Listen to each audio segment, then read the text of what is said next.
Hey Star Wars fans, welcome to the channel. These are not the cards you are looking for. Today I'm diving into the opening gameplay of Star Wars Unlimited, where the galaxy's greatest heroes and villains face off. Let's start by picking our deck and getting to know the core mechanics, from energy management to card synergies. I'll walk you through the concept of the deck build, playing the first few turns and how each move can shape the battle. At the end, we see how sometimes having the odds in your favour doesn't always work out, and Han Solo never likes to know the odds. So let's look and see how well our leader Han Solo, the Audacious Smuggler, uses his aspects cunning and heroism, alongside his chosen base, the Chopper base, which also has cunning aspect. Here we're taking a scan around the board. These are our leader and our base at the bottom there, and then our 50 cards. We will have a mixture of ground units, spaceships, events, and sometimes upgrades, although we're not playing any upgrades in this particular deck. I will, once we've done this pan around, take more of a focused look at how the cards work together in this particular deck build, so you'll understand quite what the intention is of having these particular cards. On our opening turn, we are going to have 2 resources on the board. In the top left there, you'll see the resource cost to play each card. So R2-D2 is a 1, C3PO a 2. We could play one but not both of those on our first turn. Cloud Rider's also an option because he's a 2 cost. But with Han Solo's unique ability, we can pump it up to 3 and get one of our bigger units out on the first turn. So that could mean playing Ezra Bridger or Bodhi Rook, who you'll notice have much higher attack scores in the red box and much higher health scores also in the blue boxes. We could even drop down our tech or DJ on that opening turn if we play it well.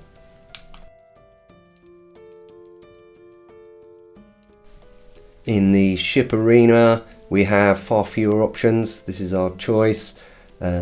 We've got the Grey Squadron Y-Wing and Millennium Falcon, which are our possible turn 1 plays if we were to ramp our resources using Han's special ability. And then we have our much later game, another version of the Millennium Falcon, which has an ambush trigger as well, so we can bring that out and hit somebody with it right away. Next, we look at the strengths of having cunning as an aspect on our leader and also on our base. You'll see here Bodhi Rock in the top left has 2 cunning aspect symbols, which enables us to play him without any penalty. And the same for these other cards here. Cunning itself is a very powerful event card that lets us choose from multiple options as to what we want to do. And New Adventure also is going to give us the ability to play a card by itself and then bring it back and play it again. So if we have a card maybe that had an ambush on it, we attacked with it, ambushed it, didn't die, for a cost of 2, we can replay that action, and because it's being replayed, any damage that would be on it would have been healed in the process. Just a fantastic option to have. Here are our 4 event cards. Spark of Rebellion, which lets us look at the opponent's hand and discard a card from it. Anything we don't like in there, it's gone. It's in the discard pile. Fantastic. Surprise Strike adds 3 to our attack score, so we can take out an end of level big boss, possibly do lots of damage to the base, or maybe it's a little unit we've got on the board like our R2-D2 and we need to wipe out a Sentinel. We can add that to the attack and push that aside. A New Adventure we covered on slightly earlier when talking about the double cunning cards, and then we come on finally to the Piece de Resistance, which is the cunning event card. There's 4 options on there. We can pick 2 of them, and each in their own right is fabulous, but being able to return a non-leader card to the opponent's hand, or adding 4 to our attack score, exhausting up to 2 units. So you're in battle and your opponent's got you outnumbered, or perhaps they've got space units and you have none, and you want to focus on the ground. Exhaust some of their space units. They're not doing anything with them this turn, so you've got that little breather. Or you can just choose for them to discard a random card from their hand. So if you've managed to play a cunning and a spark of rebellion in the same hand, they've lost 2 possible options that they haven't been able to even put on the board. It's just really powerful. If we are using Han Solo's special ability to draw in more resources and play bigger cards more quickly, we need these kind of cards, R2-D2 and C3PO. We're looking at the top of the deck, picking up cards, seeing what we're going to get soon. R2-D2 can tell us what's coming. C3PO can allow us to then, by his ability, pick that card up and put it in our hand. We don't have to wait till the next turn when we're doing a draw. It comes straight in. And also we have Ezra, once we've got him on the board and he's doing his attacks, we can again look at the top card of the deck. I mean, it might be that we've done his attack, we look at the top card of the deck, we don't do anything with it, then we play our C3PO and we use his ability to then pick that card off because Ezra has told us what we're looking for. An ideal situation for us is to have DJ in our resource pool so that we can utilize his smuggle ability. Also, if we have 3 cost tech on the board, each friendly resource gains smuggle. Now, yes, DJ already has smuggle ability, but the big change here is that tech makes the smuggle really cheap. You've just got to add 2 to the card's cost. So rather than paying DJ's extraordinary smuggle cost that he carries himself, we get to play it for 5 resources. That's on or around the time that our leader's going to come onto the board. We're stealing a resource from our enemy. They're 1 down, we're 1 up. We go from 5 to 6, let's say. They go from 5 to 4. Suddenly they can't get their leader out and we have gained a massive advantage. Here we draw our opening 6 cards and they're all cost 3 and above, which means that in order to activate any of them we're going to have to use Han's special ability to basically temporarily turn one of our cards into a resource, bumping us up to 3 resources. And when we're doing that in the opening hand, it disrupts our play because we've then got so few options in the next few turns. We really want to see our lower cost card draw units such as C3PO, R2-D2 playing then into the tech DJ combo if we can get to that. We do land a DJ here, so that's brilliant. We would have resourced him, ready to bring him out under smuggle later on and steal a resource from our opponent, but cunning is not a card that we wanted to lose. Han Solo we more than likely have to resource alongside DJ because it's going to be a long time before we get to him, and we've got 2 more of him in the deck, so we would hope to land him again. As time goes on, you'll discover that that does not pay off as a decision, but probability sometimes just works against you and the cards sit in the deck somewhere beyond your grasp. If you have drawn your opening 6 cards and you've decided these are not the cards you're looking for, you take the mulligan. This is your only chance now. The cards you are dealt here, you are stuck with to play. You've got to get on with making a decision from this point onwards. Here we've got our DJ again, so that's a guaranteed resource. Also the more expensive Millennium Falcon, the second version of it, that can be brought in through smuggle as well. So we've got 2 valuable smuggle resources there that won't impact us right away because the Falcon we don't need till later on, and DJ also to benefit from his resource stealing we need him to feature a bit later in the game as well. Bodhi Rook, fabulous card. Depends on the opponent sometimes, but when we put him down, we can look into the opponent's hand, and any non-unit, so an event or an upgrade, we can get rid of that.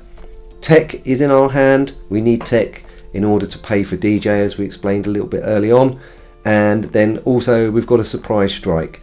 So it looks like our resourcing decision is already made for us, and we can move on and get that R2-D2 down onto the board and start looking at cards, and hopefully C-3PO will turn up and allow us to grab them into our hand.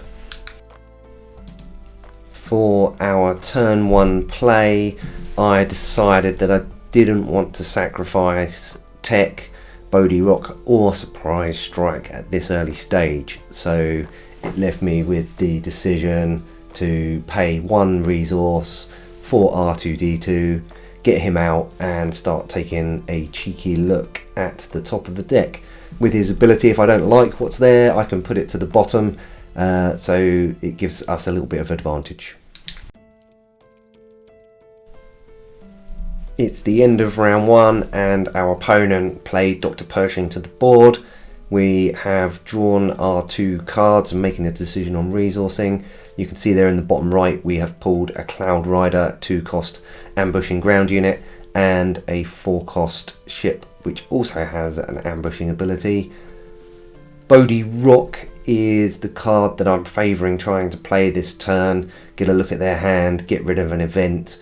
They have villainy and vigilance as their aspects, which could mean a 3-cost event card, Power of the Dark Side, which they play it and we'll lose a card straight from the board, and I don't really want that to happen, so let's try and get Bodhi Rock out there.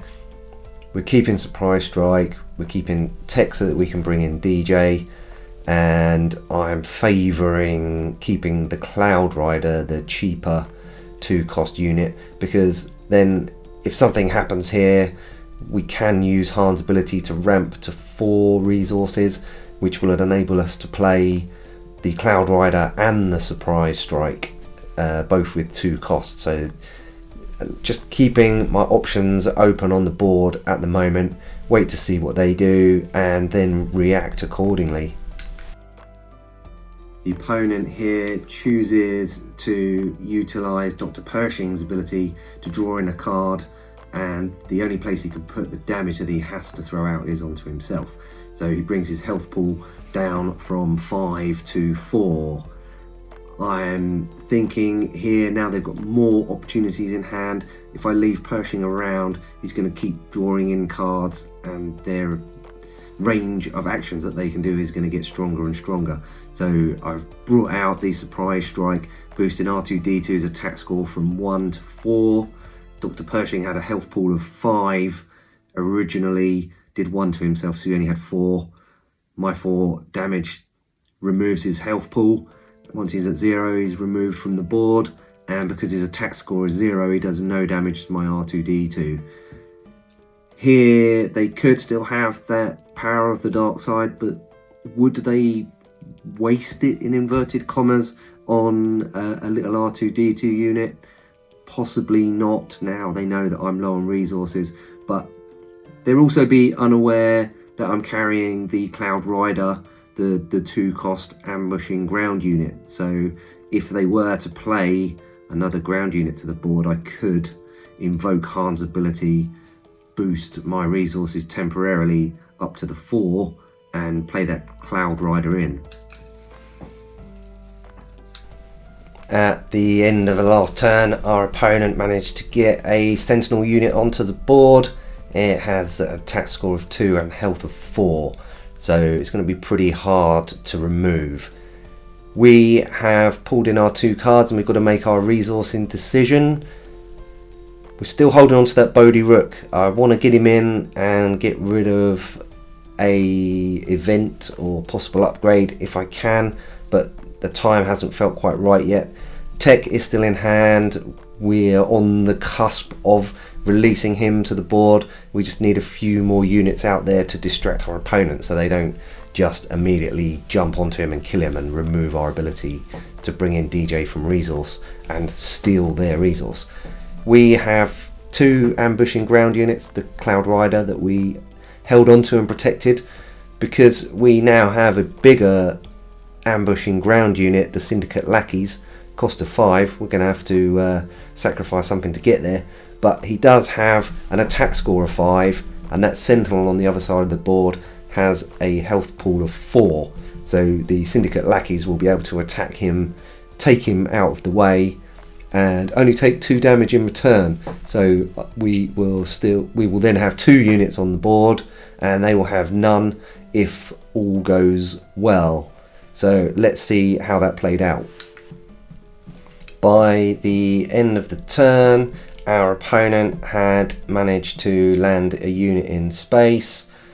They also had 2 ground units by the end of things, so where I was thinking that perhaps we would have supremacy in numbers, it really didn't happen that way. R2D2 delivers 1 damage to the base. That's the first attack on base that we've had in the game, and this is where the fun begins. I've fast forwarded us a couple of turns into the game, and we have just managed to deploy DJ from Smuggle using Tech's ability to make him much cheaper. It always feels great at this point, because this is where you take the resource from your opponent and add it to your own, and we were able to take a live resource, one that they hadn't tapped up or utilised as yet. And as you'll see at the bottom there, we've tapped 5 of our resources on the left, and we have 1 on the right which is still active for play. So when we bring their resource across, we've got 2 active resources, and that's enough to pay for a surprise strike, and we have 2 of those in hand as it goes right now. We haven't seen a single Han Solo, and I said that we might come to regret that decision. That was with the benefit of foresight, right? Because I'd already played that out and recorded this bit later on, and in the next clip I'm going to flick through the deck and show you how far away we were from landing that Han Solo. However, that's inconsequential because our board strength is immense. We have R2D2, C3PO churning out cards. I've scrubbed out of the way all of the damage and the opponent's cards at this stage. So yeah, we were battered. Not everybody was super healthy, but I just want you to see the cards that are available here. And we're able to throw out that surprise strike onto Han, launching him into the base to do some damage and start to crack the opponent's offense. They did have some strength in space. We drew relatively few space units, actually. There aren't that many in our hands, so that's not a surprise, and it's not an area where we hope to dominate. We do have the Millennium Falcon sat in our resources that we can bring out from Smuggle, and we're a turn or so away from probably doing that if we needed to, and then we can also use our event card, being a new adventure. Once we put that Millennium Falcon in onto the board from Smuggle, it comes in and we can't use it. The ambush ability is only if it's played from hand, but with a new adventure, a 2-cost event card, we can return that Millennium Falcon to our hand and then play it for free. So it's as if playing it from our hand, so we'll get the ambush, and that catches a lot of people out. It's a good strong unit, the Millennium Falcon, and usually enough to deal with whatever is on the board at this stage of the game, you know, where we're releasing our leader onto the board. Here we take a look at just how far into the game we would have had to have gone to draw our Han Solo card. We have 3 of them in a 50 card deck. We are at 20 cards, and the answer is another 16 cards needed to be drawn before we would hit him. Out of respect for Han, I won't tell you the odds on that, but trust me, they are high. Very high.